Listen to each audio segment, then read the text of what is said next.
Hey everyone, welcome to another video. Today we're going to talk about issue number 2 of X-Men From the Ashes, written by Jed MacKay. But before we dive into the story, I want to ask you a favor. If you enjoyed this video, please leave a like and a comment to help the channel grow. Now with that said, this issue opens in San Francisco with a man sitting on the side of the road shaking in fear while saying they're coming back for him. Now while the man continued to shake, someone who knew him reached out to him and asked Ben if he remembered him, for he was the social worker who had assisted him a few months back. Now no matter what the man was saying, Ben just kept going on about how they were coming for him, and how they were never going to let him go. So as the paranoia started to stack up, Ben's eyes began to glow a bright purple. Now this was so bright that the social worker could hardly lay eyes on him.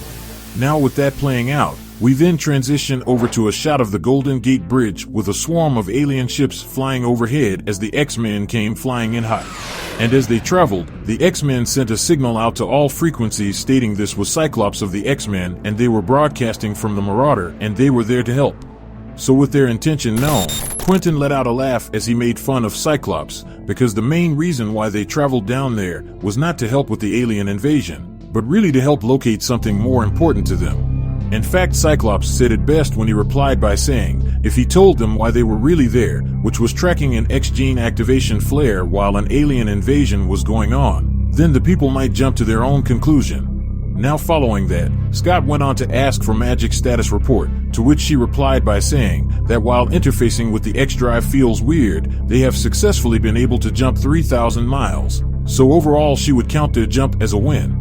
So with their aircraft holding up, Cyclops went on to explain how they had been tracking a cerebro ping of a mutant about to fully manifest their abilities in the middle of a crisis zone. So it goes without saying that the mutant is their primary objective, but they are also not to ignore the aliens, because San Francisco has been good to the X-Men. And a good example of that was the Iron Knight, so it would be in their best interest to help humans, because if they help humans then their lives would be easier. So Magic and Psylocke is to go with Cyclops on the ground and secure the mutant, while Temper, Juggernaut, and Quentin is on alien duty. And on a side note, Cyclops asked if they could at least try to keep property damage low.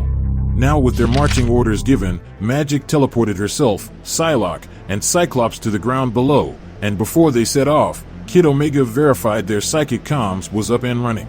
Now with the mission on, Cyclops had the cerebro tracking of the field uploaded to his vision, so he could ensure his ability to track the target.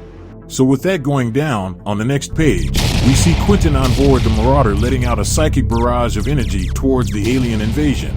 In fact, he sent out so much energy that Juggernaut even asked if he was good.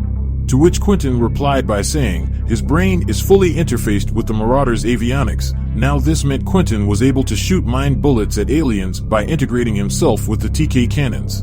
So as the barrage of psychic bullets whipped out the fleet of aliens with little to no effort, Juggernaut couldn't help but to want to get a piece of the action. For Juggernaut had enough of dealing with the small fries because he wanted to take a swing at the mothership.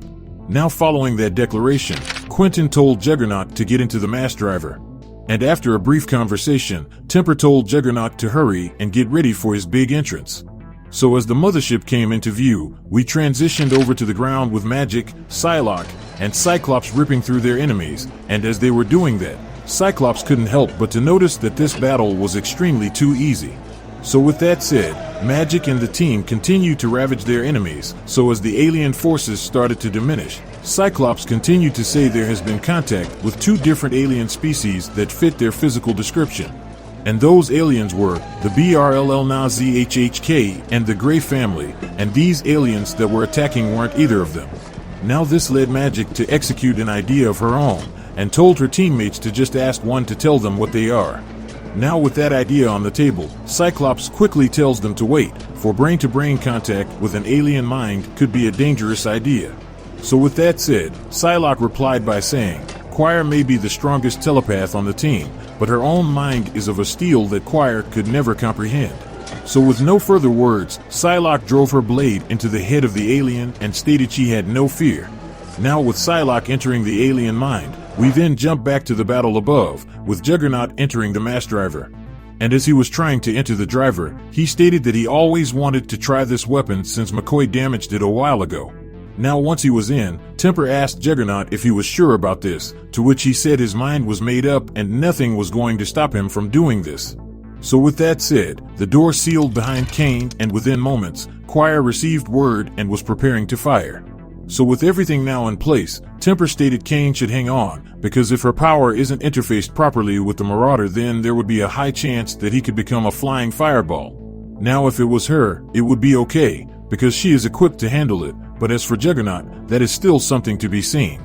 Now with everyone in place, Choir shouted that they were locked and loaded and ready to fire, and just like that, the Marauder's cannon charged up and a surge of energy surrounded Juggernaut, and on the last panel, Temper released a huge burst of energy that flowed from her body and into the weapon, and out came Juggernaut like a rocket flying full speed through the air like several tons of death. In fact, it was so much energy that Juggernaut's trail was visible from the ground as he collided with the mothership above. So with a direct hit achieved, Cyclops casually stated that he thinks Hank's human railgun was a success. So with that problem dealt with, Psylocke made a shocking discovery, for the alien she was probing wasn't real, for it had no thoughts.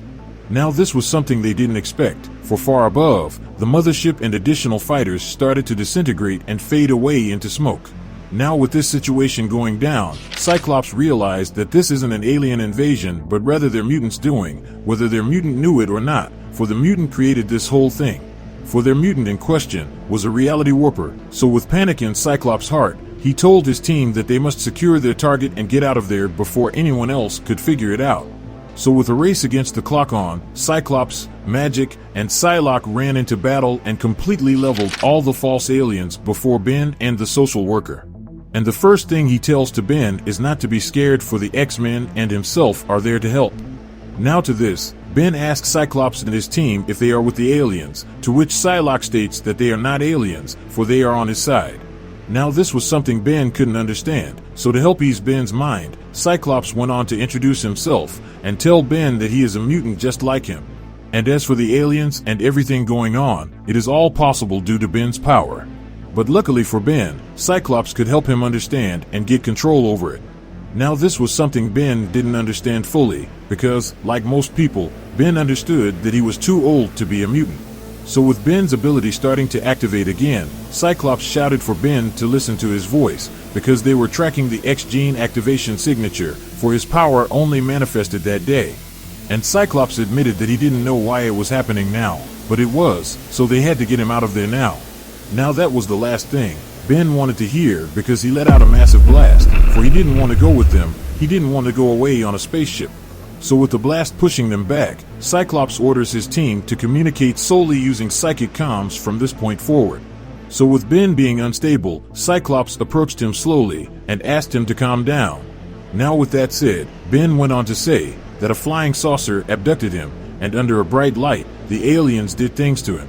Now with those comments, Cyclops informed Ben that he and his friends could help him.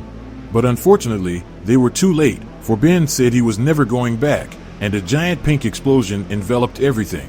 And when the pink reality warper energy cleared, Ben's body was gone, so with nothing left to do, Psylocke called for Choir to pick them up. So as the Marauder landed, the team boarded and left the area. So with everything going down, we transition over to the factory in Alaska, where Cyclops was explaining how they had to fish Kane out of the bay and came straight home after Ben burned himself out of existence on the streets of San Francisco. And on the last panel, we discovered that was a lie, for that was what they needed people to think.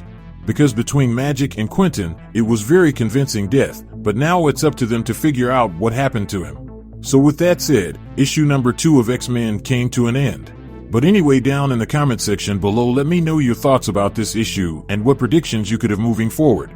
So with that established, I hope you enjoyed this video, and please don't forget to leave a like and a comment if you want to see more videos like this. Thank you for watching, and I'll see you in the next video.